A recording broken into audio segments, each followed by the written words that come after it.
రంగారెడ్డి జిల్లాలోని నాగోల్ జీహెచ్ఎంసీ పరిధిలోని Hayathnagar RTC depot ఎదుట గల సిఐటియు 56వ ఆవిర్భావ సందర్భంగా హైతనగర్ సర్కిల్ పరిధిలో హైతనగర్ డిపో వద్ద జెండా ఆవిష్కరించారు. ఈ కార్యక్రమం పబ్బు సత్యనారాయణ అధ్యక్షతన జరిగిన ఈ కార్యక్రమంలో సిఐటియు రంగారెడ్డి జిల్లా సహాయ కార్యదర్శి Aleti Ellaiah, CITU Hayathnagar circle convener Chintapalli Krishnaiah, CITU నాయకులు మూరెల్లి భాస్కర్, జక్కిడి అనిల్ కుమార్ రెడ్డి, రాసూరి భిక్షపతి, చెన్నారావు మల్లేశం, మూర్తి, చిట్యాల నరసింహారెడ్డి, చిట్యాల జనార్దన్ రెడ్డి, ఎం సత్తయ్యగౌడ్, కృష్ణమూర్తి తదితరులు పాల్గొన్నారు.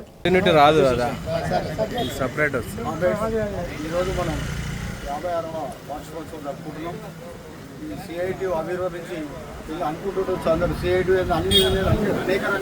అనేక రకాలైనటువంటి సంఘాలు ఉన్నాయి ఈ దేశంలో. సిఐటి అనేది ఐక్య పోరాటం, సిఐటి పుట్టడంతో ఐక్య పోరాటం వేదికగా మనం అన్ని సంఘాలను కలుపుకొని ఐక్య పోరాటాలు చేసి అనేక సంస్థలలో విజయాలు సాధించినటువంటి అనేకం ఉన్నాయి. అదే రకంగా మొన్న ఆర్టీసీలో సమ్మె జరుగుతుంది. సమ్మె జరుగుతున్న టైంలో ఉదయం ఇక్కడ స్టార్ట్ అయింది. మన ఆర్టీసీ వర్కర్లు ఒక్కరు దాదాపు 1000 మీటర్ల దూరంగా నిలబెట్టించి అసలు గేట్ కాడికి రాకుండా నిషేధించారు.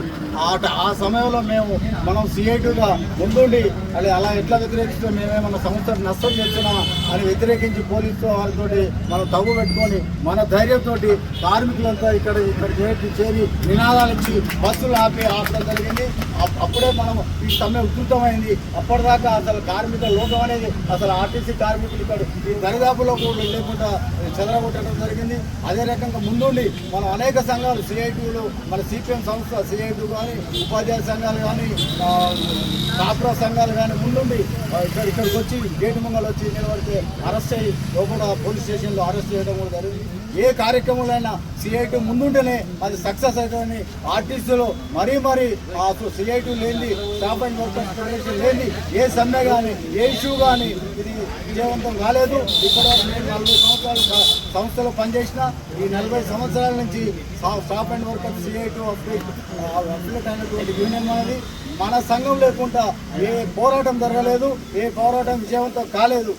ఇలాగనే అనేక పోరాటాలు మనం నిర్వహించి ఈ లేబర్ కోడ్ల గురించి కూడా మనం పోరాటం చేసి ముందుండి పోరాటం చేస్తున్నాం. ఇంకా అనేకమైన పోరాటాలు చేయవలసిన అవసరం ఉంది. ఈ 4 లేబర్ కోడ్లను రద్దు చేసి యథావిధిగా 26 లేబర్ కోడ్లు ఉండే విధంగా మన ముందుండి పోరాటం చేయాలని మనం చేస్తూ ఈ విజయోత్సవంలో పాల్గొన్న కార్మిక సోదరులందరికీ విజ్ఞప్తి చేస్తూ ముగిస్తున్నాం. కాబట్టి